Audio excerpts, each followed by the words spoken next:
তা আমরা তো 1 কোটি লোকের চাকরি যে হবে এটা কোনো পলিটিক্যাল স্টেটমেন্ট করি নেই। এটা যে বাস্তবায়নের জন্য যে সবকিছু হোমওয়ার্ক করে আমরা কথাটা বলেছি। আমরা তাদেরকে ডিজাইনিং সাপোর্ট দেব, তা আমরা তাদেরকে ব্র্যান্ডিং করে দেব, আমরা তাদেরকে অনলাইন ইবে, অ্যামাজন, আলিবাবাই অনলাইন যাতে বিক্রি করতে পারে তাই ফ্যাসিলিটেশন করে দেবো। তো দিস ইজ এন ইনভেস্টমেন্ট। এখানে একটা বিনিয়োগের ব্যাপার আছে। সবাই গ্রামে বসে বসে বাড়িতে কাজ করছে, অনলাইনে বিক্রি করছে, আন্তর্জাতিক পর্যায়ে মানের পণ্য। আমাদেরকে প্রযুক্তি নির্ভর দেশ গড়ে তুলতে হবে এবং প্রযুক্তি নির্ভর দেশ গড়ে তুলতে হলে আগামী যে সরকার আসবে, আমার দলের পক্ষ থেকে আমি আপনাদেরকে বলতে চাই পরিষ্কারভাবে, আমাদের 1 কোটি লোকের যে চাকরির কথা আমরা বলছি 18 মাসে, এটা অনেকেই আমাকে নুরো বলল এটা একটা অ্যাম্বিশাস প্রোগ্রাম। 18 মাসে 1 কোটি লোকের চাকরি, এটা একটা অ্যাম্বিশাস প্রোগ্রাম, সঠিকভাবে বলেছে। আমি কিন্তু বিএনপির পক্ষ থেকে বলছি, আমার নেতা তারেক রহমান সাহেবের পক্ষ থেকে বলছি, we are ambitious, we are ambitious and we have to be ambitious. বাংলাদেশকে যদি আজকে এখান থেকে তুলে আনতে হয়, আপনাকে অ্যাম্বিশাস নেতৃত্ব দিতে হবে, আপনার উচ্চাকাঙ্ক্ষা থাকতে হবে। যেই জাতির উচ্চাকাঙ্ক্ষা থাকবে না সেই জাতি নিজেকে গড়ে তুলতে পারে না, ওইখানে পৌঁছতে পারে না। আপনার আকাঙ্ক্ষা থাকতে হবে, উচ্চাকাঙ্ক্ষা থাকতে হবে। এবং আপনারা বলবেন তাহলে 1 কোটি লোকের চাকরি হবেটা কীভাবে? তা আমরা তো 1 কোটি লোকের চাকরি যে হবে এটা কোনো পলিটিক্যাল স্টেটমেন্ট করি নেই। এটা যে বাস্তবায়নের জন্য যে সবকিছু হোমওয়ার্ক করে আমরা কথাটা বলেছি, এটার উপর পুরোপুরি হোমওয়ার্ক করেছি আমরা, এবং এই হোমওয়ার্কটা আপনাদের সামনে আমরা উপস্থাপন করব। এটার সাথে জড়িত বিশ্বের অনেক এক্সপার্ট জড়িত। আমরা যে 1 কোটি লোকের চাকরির কথা বলেছি, আমরা এইটার উপর গত 6 মাস ধরে কাজ করেছি এবং কাজ সমাপ্তির দিকে। যখন শেষ হবে আমি আপনাদের সামনে তুলে ধরব। এখানে একেবারে কৃষি খাত থেকে শুরু করে, কুটির শিল্পের খাত থেকে শুরু করে, আইটি রিলেটেড বিজনেসের খাত থেকে শুরু করে, আত্মকর্মসংস্থান থেকে শুরু করে, বিদেশে কর্মসংস্থান শুরু করতে হবে। ইন্ডাস্ট্রিয়াল কত হবে, সার্ভিস সেক্টরে কত হবে, কোন সেক্টরে কত হবে, এবং এর জন্য কি কি করতে হবে সেই সিদ্ধান্ত আমরা নিয়েছি। কত বিনিয়োগ করতে হবে সেটাও আমরা সিদ্ধান্ত নিয়েছি। কারণ আমরা তো আর শেখ হাসিনার মতো ওই মেগা প্রজেক্ট করতে যাব না, আমরা বিনিয়োগ করব এই জায়গায়।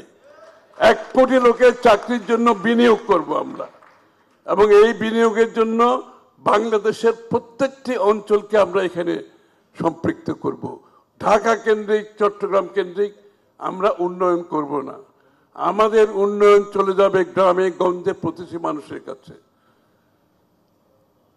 আপনার বাংলাদেশের কুটির শিল্পে যুগের পর যুগ এই লোকগুলো মানে এক জেনারেশন থেকে আরেক জেনারেশন তাদের যে পণ্যগুলো আছে সে একইভাবে পণ্য বানাচ্ছে।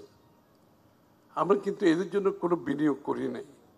আমাদের অর্থনৈতিক মডেল তো ছিল সবসময় ম্যানুফ্যাকচারিং অ্যান্ড কিছু সার্ভিস সেক্টর, কিন্তু এরা যে অর্থনীতির অংশ বাংলাদেশের, সেখানে আমরা বিনিয়োগ করি নাই। আপনি চিন্তা করেন, আমি একটা এক্সাম্পল দিই, একটা তাঁতি অথবা একটা কামার এরা যে প্রোডাক্টগুলো করে যুগের পর পর একেবারে তাদের মানে এক জেনারেশন টু এক জেনারেশন, এগুলোর কোনো বিশেষ পরিবর্তন আমরা করি নাই, কোনো ভ্যালু এডিশন করতে পারি নাই। আমরা সিদ্ধান্ত নিয়েছি এই সমস্ত পণ্য গ্রামে গঞ্জে সারা দেশে যারা করে তাদেরকে আমরা প্রথমে ইনপুট, তাদের যে কাঁচামাল সেই কাঁচামালের সমর্থন দেব, তাদের ঋণের সমস্যা থাকলে ঋণের সমাধান দেব, তাদের ডিজাইনিংয়ের দরকার। এই লোকগুলো তো সাধারণ মানুষ, ওরা ডিজাইনিং বুঝে না, ওই বাপদাদা যা করছে তাই বানিয়ে যেতেছে। এখানে ডিজাইন করে তার একটা পটারি আপনি 50 টাকা বিক্রি করলে ডিজাইন করে স্কিল ডেভেলপমেন্ট করে যদি করেন, ওই 50 টাকাটা 500 টাকা হয়ে যাবে সিম্পলি। এবং আমরা তাদেরকে ডিজাইনিং সাপোর্ট দেব, তা আমরা তাদেরকে ব্র্যান্ডিং করে দেব, আমরা তাদেরকে অনলাইন ইবে, অ্যামাজন, আলিবাবাই অনলাইন যাতে বিক্রি করতে পারে তাই ফ্যাসিলিটেশন করে দেবো। তো দিস ইজ এন ইনভেস্টমেন্ট, এখানে একটা বিনিয়োগের ব্যাপার আছে। তারপরে দেখবেন সে 500 টাকার যে পণ্য এখন 5,000 টাকায় আন্তর্জাতিক বাজারে অনলাইনে বিক্রি করতেছে। এটা হচ্ছে, তো আমি তো কিছু আবিষ্কার করতেছি না। ওই আমাদের পাশে থাইল্যান্ডে ওয়ান ভিলেজ ওয়ান প্রোডাক্ট, একটা গ্রামে একটা প্রোডাক্ট করছে। সবাই গ্রামে বসে বসে বাড়িতে কাজ করছে, অনলাইনে বিক্রি করছে আন্তর্জাতিক পর্যায়ে মানের পণ্য। তাদেরকে আপনি সাপোর্ট, তো আমরা ডিজাইনিং সাপোর্ট দিই নাই কোনোদিন, আমরা কোনোদিন তাদেরকে স্কিল ডেভেলপমেন্ট করার জন্য সুযোগ দিয়ে নাই, যে স্কিলের কথা বলা হচ্ছে। আমরা তাদেরকে ফাইন্যান্সিয়াল সাপোর্ট দিয়ে নাই, আমরা তাদেরকে ব্র্যান্ডিং করার জন্য কোনো সাপোর্ট দিয়ে নাই। এই জায়গায় আমরা বিনিয়োগ করতে যাচ্ছি।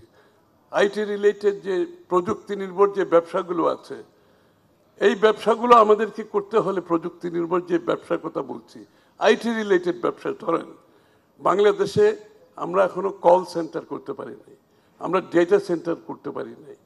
অথচ বাংলাদেশের এই যে মেট্রিক আইএ বিএ যে পাস ছেলে মেয়েগুলোর কথা বলছেন, এদের কেন চাকরি হচ্ছে না? এরা প্রযুক্তি নির্ভর কিছু শিখে নাই, প্রযুক্তির সাথে সম্পৃক্ত হয় নাই। এদের জন্য আমরা যেটা করব, এদের স্কিল ডেভেলপমেন্টের জন্য প্রত্যেকটি ডিস্ট্রিক্টে আমরা স্কিল সেন্টার ডেভেলপ করতে যাচ্ছি। আমরা কিন্তু এখানে কিন্তু কোনো বিল্ডিং করব না, কিন্তু বাংলাদেশে কিন্তু এখনো প্রত্যেক ডিস্ট্রিক্টে কিন্তু স্কিল ডেভেলপমেন্ট সেন্টার আছে, বিল্ডিং আছে আর কি, আর কিছু নাই। আমরা এগুলোকে পরিপূর্ণভাবে ব্যবহার করতে চাই।